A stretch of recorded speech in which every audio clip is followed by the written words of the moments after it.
Hello friends, welcome back to our channel. పొరుగున ఉన్న దేశాలతో గొడవలు పెట్టుకోవడం చైనాకు అలవాటే.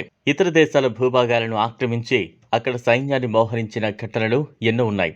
చైనాకు పొరుగున ఉన్న భారత్, తైవాన్, భూటాన్ సహా వివిధ దేశాలతో గొడవలకు దిగుతూనే ఉంది. ఈ నేపథ్యంలోనే తాజాగా ఫిలిప్పీన్స్ నేవీపై డ్రాగన్ సైనికులు భీకర దాడికి దిగడం మరోసారి తీవ్ర చర్చనీయాంశంగా మారింది. గతంలో భారత సైన్యంపై గాల్వాన్ లోయలో పదునైన ఆయుధాలతో దాడి చేసినట్లుగానే ఈసారి దక్షిణ చైనా సముద్రంలో డ్రాగన్ బలగాలు దాడికి తెగబడ్డాయి. ఫిలిప్పీన్స్ నేవీ పడవలపై కత్తులు, గొడ్డళ్లు, సుత్తెలతో దాడులు చేశాయి.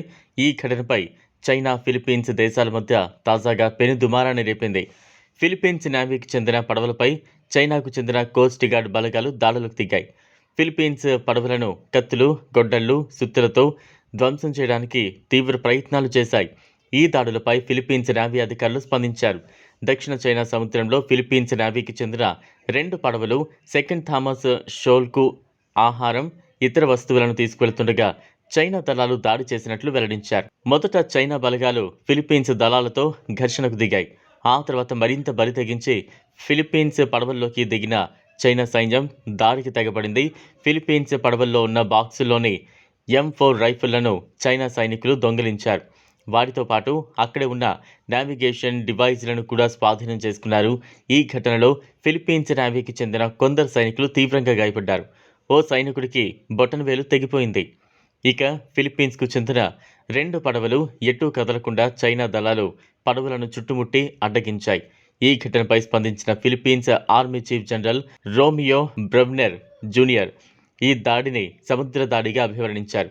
చైనా సైన్యాన్ని సముద్రపు దొంగలతో పోల్చారు. చైనా కోస్ట్ గార్డ్ వద్ద పదునైన ఆయుధాలున్నాయని, వారు దాడి చేసినప్పుడు ఫిలిప్పీన్స్ సైనికులు కేవలం చేతులతో పోరాడినట్లు తెలిపారు. తమ పడవల్లో స్వాధీనం చేసుకున్న ఆయుధాలు, పరికరాలను వెంటనే తిరిగివ్వాలని పేర్కొన్నారు.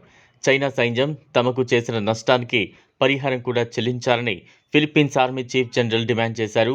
చైనా సైన్యంతో పోల్చితే తమ బలగాలు తక్కువ మందే ఉన్నా ధైర్యంతో పోరాడినట్లు తెలిపిన ఆయన వారి తెగువను కొనియాడారు. యుద్ధం రాకుండా చూడాలన్నది తమ లక్ష్యమని వెల్లడించారు. ఇక ఆ వ్యవహారంపై చైనా విదేశాంగ శాఖ స్పందించింది. చైనా కోస్ట్ గార్డ్ దళాలు చట్టపరమైన చర్యలు తీసుకుని ఫిలిప్పీన్స్ పడవలో అక్రమ ఆయుధ పరికరాలను అడ్డుకున్నాయని సమర్థించుకునే ప్రయత్నం చేసింది. ఫిలిప్పీన్స్ సైనికులపై ప్రత్యక్షంగా ఎలాంటి చర్యలు తీసుకోలేదని పేర్కొంది. గత వారం చైనా తమ కోస్ట్ గార్డ్ చట్టంలో కొత్త రూల్ను తీసుకువచ్చింది. దాని ప్రకారం సముద్రాల్లో ఉండే సరిహద్దులను దాటే విదేశీయులను చైనా బలగాలు పట్టుకుని నెల రోజుల నుంచి 2 నెలల పాటు నిర్బంధించే అవకాశం కల్పించింది. ఈ కొత్త నిబంధనతోనే తాజాగా చైనా సైన్యం దాడి చేసినట్టు తెలుస్తోంది. మరోవైపు దక్షిణ, తూర్పు చైనా సముద్రాలు తనవేరని చైనా ఎప్పటినుంచో వాదిస్తోంది. ఇప్పుడు వాటిల్లోకి వచ్చే సమీప దేశాల సిబ్బందిని బంధించేందుకు చట్టంలో కొత్త నిబంధన తీసుకువచ్చింది. ఇక ఇటీవలే ఫిలిప్పీన్స్ నౌకను చైనా నౌక ఢీకొట్టడం గమనార్హం. చూశారు కదా ఫ్రెండ్స్, ఇది వాళ్ళ వీడియో. ఈ వీడియో కనుక మీకు నచ్చినట్లయితే లైక్ చేయండి, షేర్ చేయండి, ఛానల్ను సబ్స్క్రైబ్ చేసుకోండి. Thanks for watching.